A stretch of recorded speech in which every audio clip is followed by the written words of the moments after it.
Confirmation जी राज्यस्तरीय समिती आहे यांच्यापर्यंत आल्यानंतर आम्ही निश्चितपणे आपल्याला कळू. त्यांचं अद्याप आपल्याला जोपर्यंत हा कार्यक्रमाचे नियोग त्यांना अजून आमंत्रण द्यायला ते जातील त्याच्यानंतर हे निश्चित होईल. अमित शहाचं कन्फर्मेशन आलंय. अच्छा, बाकीच्यांचं कन्फर्मेशन अजून आलंय.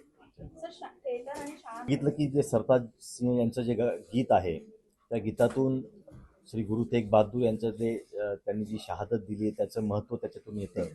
हे सर्व विद्यार्थ्यांपर्यंत पोहोचावं, महाविद्यालयीन विद्यार्थ्यांपर्यंत पोहोचावं म्हणून या परिसरातील म्हणजे आता हे जे तीन विभाग आहेत, कोकण विभाग, पुणे, नाशिक विभाग, इथल्या सर्व शाळांमध्ये जिल्हा परिषदच्या असतील, महापालिकांच्या असतील, खाजगी असतील, या सर्व शाळांमध्ये आता हे गीत सकाळच्या सत्रामध्ये त्यांना ऐकवलं जातं. त्याचप्रमाणे अल्टरनेट डेला प्रभात फेरी देखील आहे. शाळांमध्ये वक्तृत्व स्पर्धांचे कार्यक्रम होत आहेत.